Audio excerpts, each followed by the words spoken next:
ces étudiants ou est-ce qu'il faut démanteler ces campements? OK. Premièrement, il faut corriger une chose. Je ne suis pas certain que c'est les étudiants qui font ces campements. C'est vrai, on ne le sait pas. On vient de voir une chronique très intéressante de John Iveson dans le National Post qui parle de l'ingérence chinoise dans la provocation de ces manifestations. Deuxièmement, on sait que le IRGC, c'est un groupe terroriste de l'Iran, a 700 agents ici sur le terrain au Canada. C'est un groupe terroriste qui a tué 55 Canadiens dans la frappe de missiles à un avion. Et c'est un organisme qui organise et provoque ces manifestations ici au Canada. Moi, je veux introduire cette ingérence étrangère en bannissant ce groupe terroriste et en empêchant le gouvernement chinois de s'ingérer dans notre système.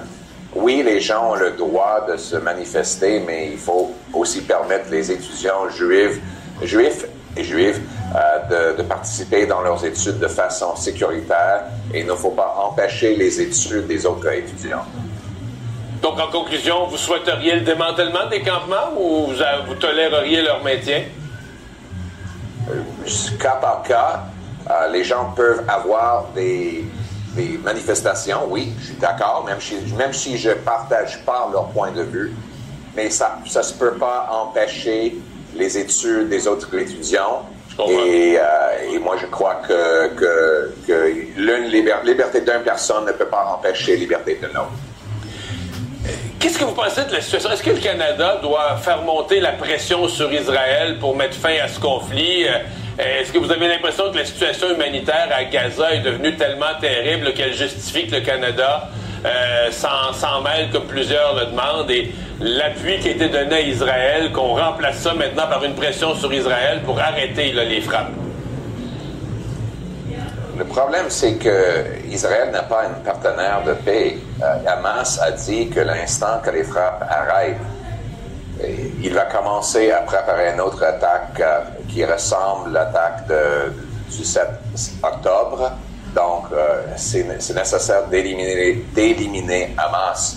Hamas peut mettre fin à cette violence dès maintenant en donnant ses armes, en donnant les terroristes, en surrendre les terroristes à l'Israël et en permettant la paix avec l'Israël.